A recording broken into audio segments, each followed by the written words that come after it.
Good morning students, my name is Navneet Kaur. Welcome to my channel.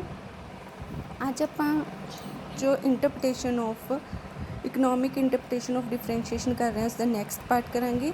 Next part ਦੇ ਵਿੱਚ ਅੱਜ ਆਪਾਂ ਕਰਾਂਗੇ ਕੰਸੈप्ਟਸ ਆਫ ਕੋਸਟ। ਕੰਸੈप्ट्स ऑफ ਕੋਸਟ ਦੇ ਵਿੱਚ ਤੁਹਾਨੂੰ ਪਤਾ ਹੀ ਹੈ ਕਿ ਜੋ ਕੋਸਟ ਹੈ ਉਹ 3 टाइप्स ਦੀ ਹੁੰਦੀ ਹੈ। First is total cost, second average cost and third is marginal cost. Average total cost या तो गिवन होंगी है, जिसनों फाइंड आउट करना हो एवरेज कोस्ट तो किस तरह करेंगे, एवरेज कोस्ट नूं जे आप क्वांटिटी नाल मल्टीप्लाई कर दिए ताकि आ जाएगा टोटल कोस्ट। एवरेज कोस्ट किवें फाइंड आउट होंगी है, टोटल कोस्ट नूं क्योंकि आप सी नाल डिनोट करते हैं कैपिटल सी नाल। टोटल कोस्ट नूं डिवाइडेड बाय क्वांटिटी तो तुहाडी आ जाएगी एवरेज कोस्ट।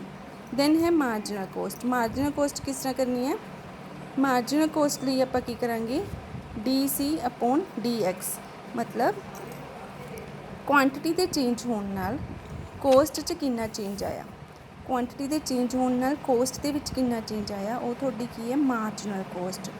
इसनों आप DC अपॉन DX नाल डिनोट करांगे या फिर टोटल कोस्ट की differentiation with respect to X जो आप करते हैं तो कि निकल जाएगी थोड़ी मार्जिनल कोस्ट। हुण इसकी फर्स्ट एग्जाम्पल लेंदे हैं। थोड़ा टोटल कोस्ट गिवन है, मार्जिनल कोस्ट ते एवरेज कोस्ट फाइंड आउट करनी है। टोटल कोस्ट की है C इज़ इक्वल टू ये दिता होया थोड़ा टोटल कोस्ट फंक्शन ये दिता है, उस तो आप मार्जिनल कोस्ट ते एवरेज कोस्ट फाइंड आउट करांगे। सब तो पहला एवरेज कोस्ट फॉर्मूला की है total cost divided by quantity. Total cost कितनी है, यही है, इसनों X नाल डिवाइड करांगे, X नाल जो डिवाइड करांगे थोड़ा ये बन गया एवरेज कोस्ट निकल गया थोड़ा, ठीक है। उस तो बाद नैक्सट आ गया थोड़ा मार्जिनल कोस्ट।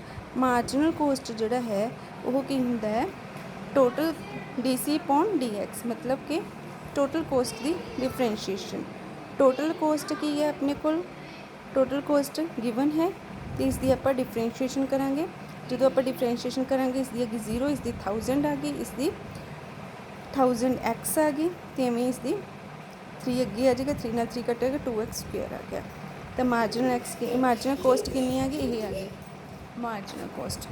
नैक्सट है थोड़ा slope of total cost curve and average cost curve. अपन एक गल हमेशा याद रखनी है, जो भी किसी भी करव की स्लोप फाइंड आउट करनी हो तो वो किस तरह करते हैं, आप उसकी डिफरेंशिएशन करके किसी भी कर्व की स्लोप पता करनी, उसकी डिफरेंशिएशन करनी होंगी है। जो हम स्लोप करनी है एवरेज कोस्ट की तो एवरेज कोस्ट की आप डिफरेंशिएशन करांगे तो एवरेज कोस्ट को करना डिनोट करते हैं C upon C divided by X। Example if cost function given है, ये कोस्ट फंक्शन दिता हुआ है, एवरेज कोस्ट तो मार्जिनल कोस्ट फाइंड आउट करनी है। तो नैक्सट भी अपना पार्ट है क्वेश्चन का, आप बाद करते हैं, पहला आप फाइंड आउट करते हैं एवरेज कोस्ट। हम देखो थोड़ी टोटल कोस्ट गिवन है, इस तो एवरेज कोस्ट किमें करांगे, इसमें क्वांटिटी नाल डिवाइड, इतने क्वांटिटी की है क्यू नाल डिवाइड करके total cost C is equal to this है। एवरेज कोस्ट किमें कटांगे आप क्वांटिटी नाल डिवाइड करके, average cost is equal to this divided by quantity, तो की आ गया 60 अपॉन Q माइनस 12 आ गया 2Q आ गया।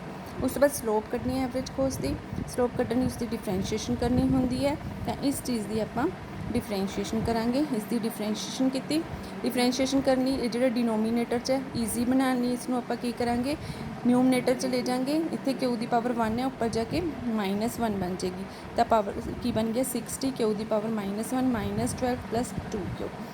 यही की हो गया थोड़ा डिफरेंशिएशन करके बन गया -60 Q दी स्क्वेयर -0 प्लस 2, तो यही थोड़ा की आ गया, ये थोड़ा निकल आया slope of average cost curve, ठीक है जी। हुण नैक्सट है मार्जिनल कोस्ट फाइंड आउट कर रहे हैं आप। मार्जिनल कोस्ट फाइंड आउट करने की है टोटल कोस्ट की डिफरेंशिएशन करनी है। टोटल कोस्ट की सी अपनी यही सी, इसकी आप डिफरेंशिएशन करांगे, जो डिफरेंशिएशन करांगे तो थोड़ा आंसर आ गया 4Q माइनस 12। प्रूफ की करना है हम, show that slope of average cost curve is equal to 1 upon Q marginal cost minus average coast.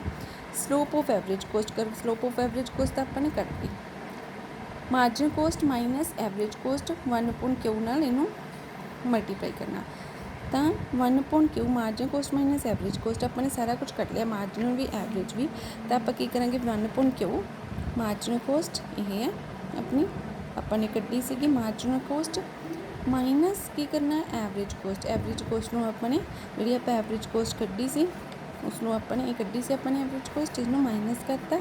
ਜਦੋਂ ਮਾਈਨਸ ਕਰਿਆ ਤਾਂ ਇਹ ਆ ਗਿਆ, ਇਸ ਤੋਂ ਬਾਅਦ ਇਸਨੂੰ ਕਿਊ ਨਾਲ ਡਿਵਾਈਡ ਕਰ ਲਓ ਤਾਂ ਤੁਹਾਡਾ ਇਹ ਆ ਗਿਆ। ਹੁਣ ਦੇਖੋ ਕਿ ਜਿਹੜਾ ਇਹ ਆਇਆ ਇਹ slope of average cost curve ਦੇ ਬਰਾਬਰ ਆਇਆ, ਤੇ slope of average cost curve ਕਿੰਨੀ ਸੀ, ਇਹ ਸੀ, ਤਾਂ ਇਹਦੇ ਹੀ ਬਰਾਬਰ ਆਇਆ, ਸੇਮ ਆਇਆ।